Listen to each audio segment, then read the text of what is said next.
bongga. Pero eto pare, nagtatanong din daw si Salve Asis. Salve Asis. Binubulungan niya. Dito sa pumunta kayo. Sige na, nagtanong ka pa rin na. Alam mo si Salve sa lahat ng editor. Tsaka nakakatuwa yung mga tinatanong nyo tungkol sa movie talaga. Hindi. Gusto mo ba tanong kami kay Salve ng iba? Kailan kayo mag-start ng shoot? Tapos, anong target? May timeline kayo? Can you target dating or screen ba po or sa screen? Ako na ba sasagot, Ethel? Okay, so ito po ay, ang target play date namin po ay January 22. Yes, next year po. Opo. At magsisimula na yung shooting sa Monday, November 11. At exclusive po sa SM Cinemas.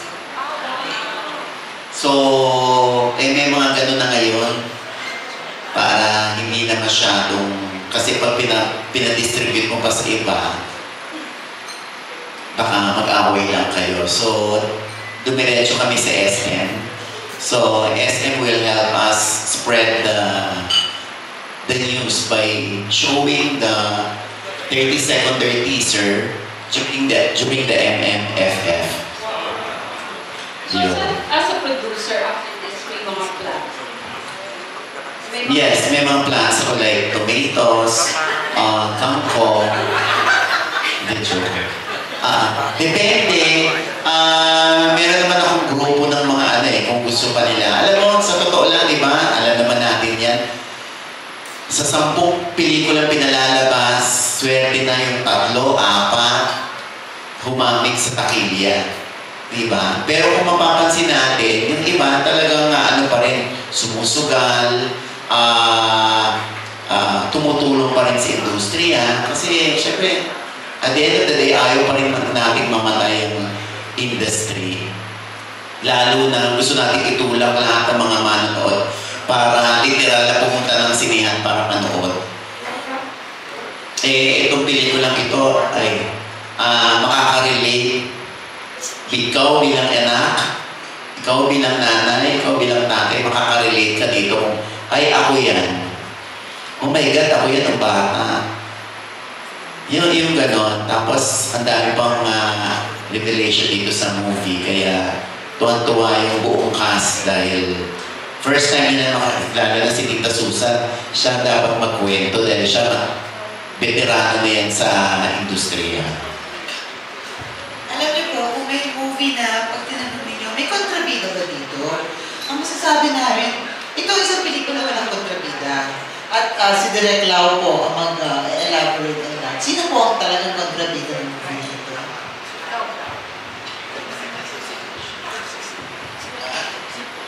Yeah, actually, it's the situation ng bida. Yung sinabi ko kanina, really depends kung ano ka current situation mo. So, is it emotional, mental, or economics? So, the kontrabida would be the values of the generation. Kung ano yung pinagpaniwalaan, anong kinagisnan, or is it working sa generation ito? So, yun ang kontrabida dito. So, also, interesting din dito because we will discuss or titingnan natin how Filipinos react in this kind of situation. Yeah. Sa context ng Digyos family. Thank you. Ito si Virgil.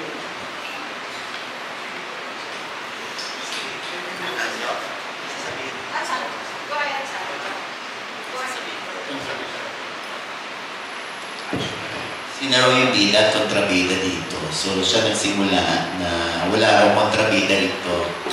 So, at sa'yo? Nag-agree ako doon na hindi sa character. Hindi character yung bida at kontrabida. Yung sitwasyon na nangyari doon sa buong pamilya. Kaya lumabas yung mga ganung klaseng ugali, ganun lumabas yung mga desisyon na pwedeng makasakit, pwedeng maging problema, at kung paano yung aayusin ng isang buong pamilya ng sama-sama. Yung sitwasyon sa buhay, siguro pinaka-kontrabida dito is yung kahirapan. Yung kahirapan na binibigay sa bawat pamilya sa lipunan. Yun yung kontrabida dito sa Pilipinas.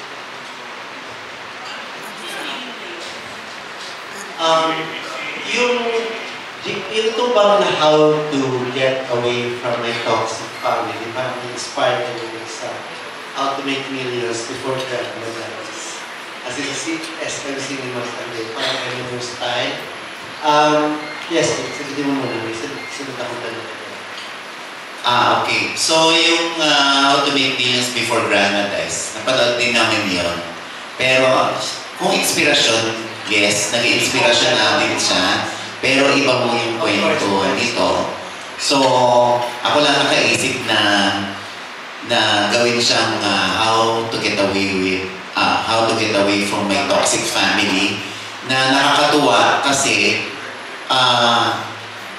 kausap ko pa yung MTRCB chairman, si Lala Soto, at siya pa yung nag-suggest kung paano ilalagay yung toxic sa pelikula. So, yung isisingit lang daw yung toxic, tapos family. So, excited din si Chairman Lala dun sa movie. Kasi pag family drama, director, merong dadagdag si Sir Jan. Pag family drama, kasi meron talagang toxic sa story, diba? Sa family. Meron talagang may toxicity na nangyayari sa storya. So, ano yung kaibahan nito? Doon hindi masyado yata nailatag yung kwento. Sino ang bida, sino yung nagsasabing, sino yung gusto mag-get away sa kanyang toxic family, si Sanjo ba to? Ano yung kaibahan nito sa mga typical na mga family drama natin? Ang dami natin mga ginawang mga napapanood na family drama na meron talagang toxic na sa story, di ba? Na character. Sa POV ko ni Sancho. Okay. So everything mapapanood natin is about Sancho. And paano ni Sancho as the winner, Sancho as The provider. No? And paano siya mag-react sa mga tao na in a way hindi ko pa emotionally, ang hirap kasi kapag sasabihin ko ngayon na pupunta, kung saan kami pupunta, because hindi pa namin nasisimulan. Hindi pa namin nasisimulan. Very interesting yung character because,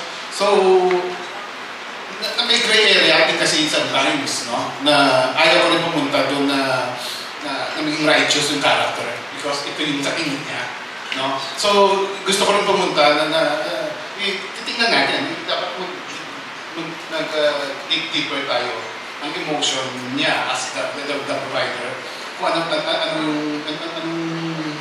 relationship between niya sa parents niya, sa family niya, and of course sa mga distant relatives. At saka yung atake mo direct na hindi sana nega natin. Of course, So, kasi ayaw natin i-generalize na mali ito, mali yan. Because unfair naman yun. Mas gusto namin titingnan na anong mga reason behind sa mga in a way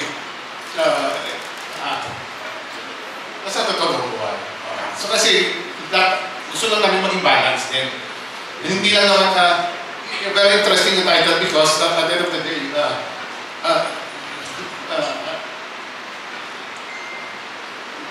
yung character pang kwento na siya. Sorry. Para yung spoiler. Para yung spoiler. Pero gusto ko lang namin makita yung Sanjo as the hero. Kung paano siya maging self-destruct in a way or self-destruction or self-preservation. Yung gano'n. So yun yung drama ng character dito. Sa character ni Sanjo. Parang lalim na din. Best center kasi yun. I see madagdag ko lang din. Yung sabi nyo na yung difference from the usual. Na family drama. Siguro it's more of the attacking ng script at sa direction. Of course, attacking ng characters. Kasi ito, tahimik. But it doesn't mean that if the family is quiet, there's no conflict.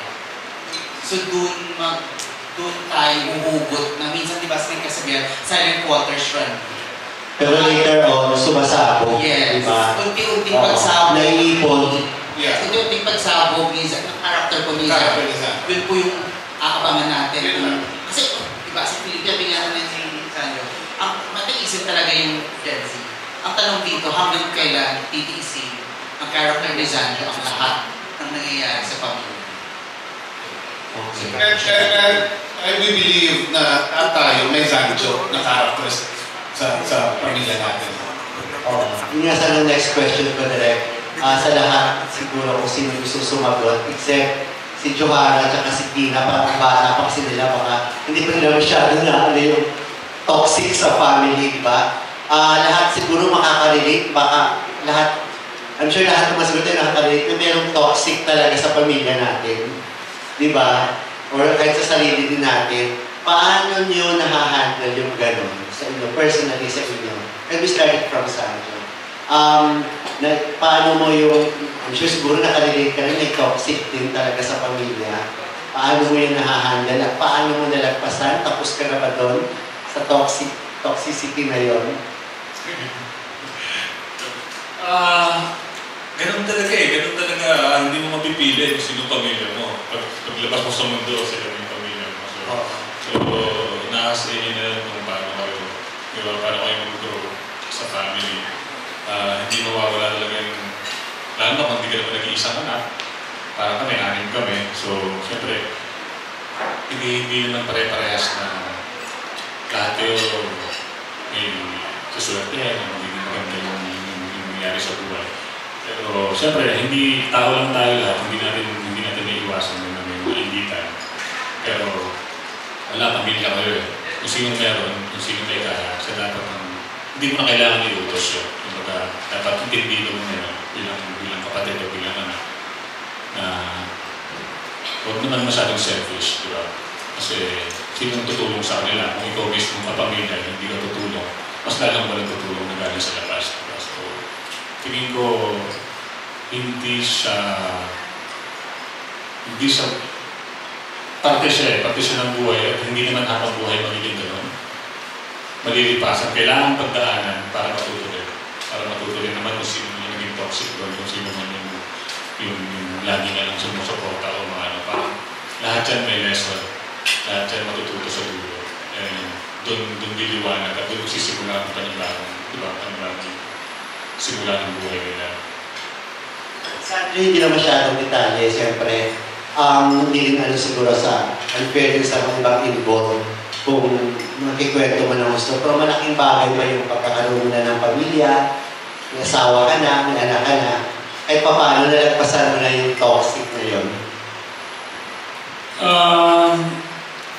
Una-una, napakasarap talaga na magkaroon, napakasarap na pakiramdam ng magkaroon ng sariling pamilya.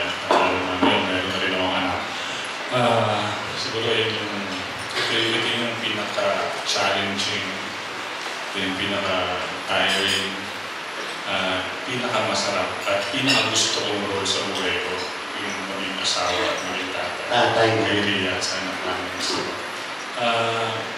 mas lumalim yung sense of responsibility, hindi lang sa pansarili, diba? Kasi sa ngayon, hindi na lang sarili ko yung iniisip ko like before. Ngayon lahat ng desisyon ko sa buhay, parami lang yung goal na kailangan intindihin. So, yun, mas masarap, mas sumarap, mas naging exciting, mas nagkaroon mas malalim na purpose yung buhay ko. Siyempre, panibagong chapter na kasi yan. Good luck. Thank you. May madadagdag yung iba sa mga cast. Siguro si Oji.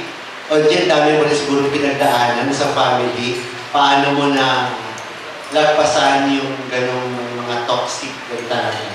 Sanay na. So how to get away with with this toxicity, kumbaga. Hindi ko naman sinabi yung your toxic family, ha? Kundi yung mga toxic lang talaga na pagdaanan mo. Sanay naman na tayo dyan. Bata pa lang ako eh. Ang dami ko ng problema sa buhay. Yun yata yung sa ano ng mga batik talaga, di ba? Yung Ay, inamin ko na ba, Gorgie? Ako na nag-open para sa'yo. Oo. Gorgie naman at yung mga anak ko. Ay, sorry naman.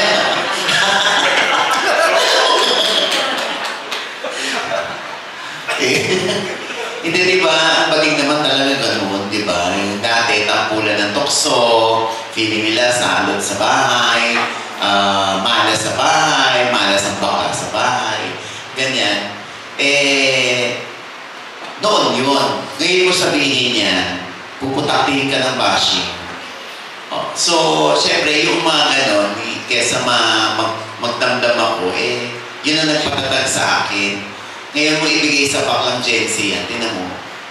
Baka yung iba, magpakamatay na. Oo, di ba? Suicide sila. Oo, tayo, Diyos ko, parang bahagi na yan ang aming ano. Yeah. Kung ikukumpara nga natin yung sitwasyon natin bilang Gen X sa Gen Z, hindi magkakaintindihan ng Gen X at Gen Z. O kung paano natin atakihin yung problema ng araw. Ngayon, Diyos ko yung ang daling magsawa ng mga bata ngayon. Yung mga empleyado nga, kakapasok lang, ang gusto mataas ang sweldo. Kakapasok lang, gusto nagsawa na agad. Parang gusto agad YOLO. Diba? Diba? I mean, gusto nila yung happy-happy lang. Hindi naman yung pinagdaanan natin nung araw na kami nga, Diyos ko, 50 pesos talagang ginto natin namin doon. Kayo, Diyos ko, magkano baon nyo? Tapos nire-reklamo pa kayo. Ayan, pinaparinggan na yung radyo na. Hindi, ano yan, mga anak ko, mga mababait naman yan, mga yan. Basta huwag mo lang gigisingin. Hindi, joke lang. Hindi, ano naman yan. Kaya nga yung mga natututunan ko nung bata ako, nung na-realize, yung mga realization ko nung bata ko, syempre, yun ang, pag kinukwento ko yun sa mga anak ko, nababaduyan sila. Nakokornihan sila. So, minsan na lang, pag nagtanong sila, ayun, sasamantalahin ko. Kukwento ko kasi nagtatanong sila.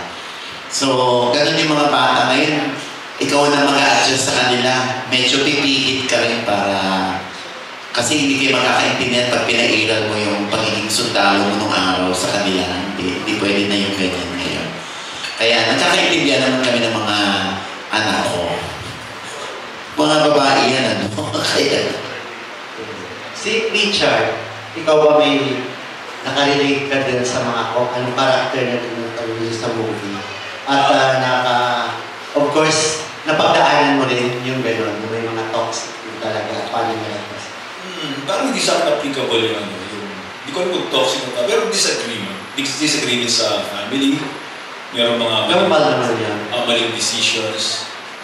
Pero siguro tingin ko yung ano din, yung approach mo din, kung paano yung na-approach yung gano'n dumadating ba sa'yo o nararamdaman toxic yun o feeling mo responsibilidad mo na tulungan yun. So, sa akin siguro hindi ko nakikita toxic, mas nakikita kong responsibilidad yun. Pero aware ako na usual problem ng Filipino family yung laging yung pagiging toxic. Yung minsan, hindi tayo, yung mga member ng family, ng Filipino family, hindi nakatindig sa sarili nila. Minsan na maaasa sa isang member ng family. Aware ako din. I'm proud to be part of the project kasi na bihira na may nagtatake na gano'n eh. Diba? Imagine kung ang daming family gano'n, diba? Ang hirap umundal nila at ng buong Pilipinas. I hope yung kulturang gano'n sana magising sa ganito mga project. Mawala sana. Proper parang mahirap. Parang nakahalakihan na natin yan. Last kay Miss Leslie, baka may madadagdag ka. Then finally siguro si Ma'am Susan. Since baka marami ka talaga na pagdaanan siguro Ma'am Susan. And kay Miss Leslie.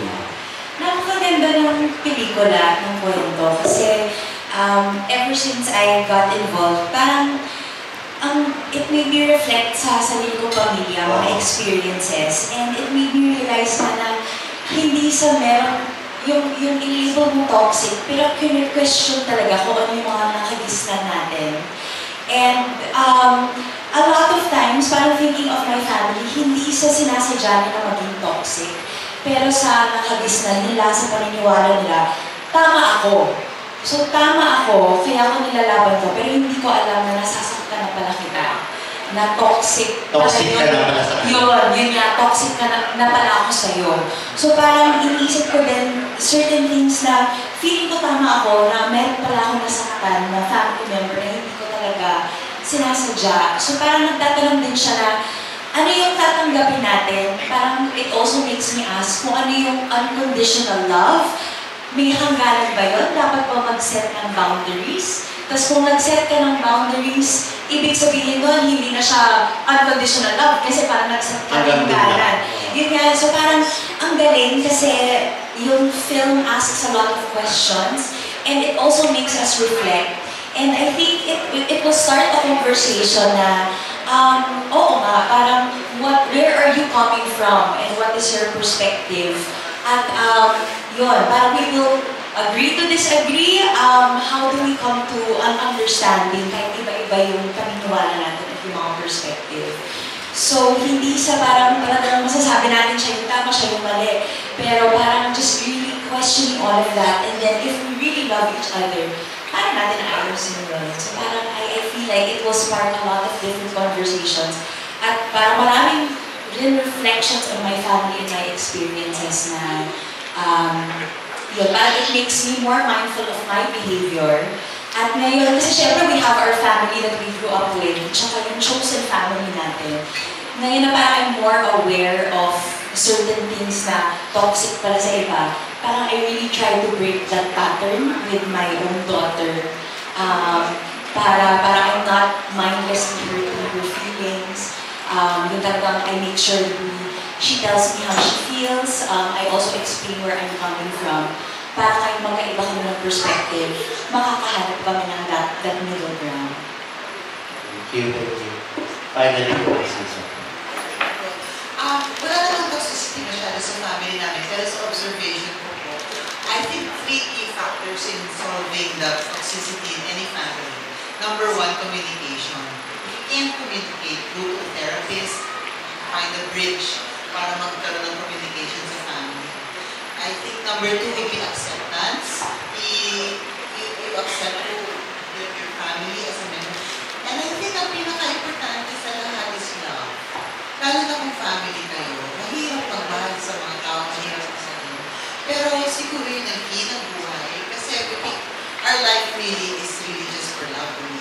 We love our jobs, we love our workers. I think that would be the answer to that.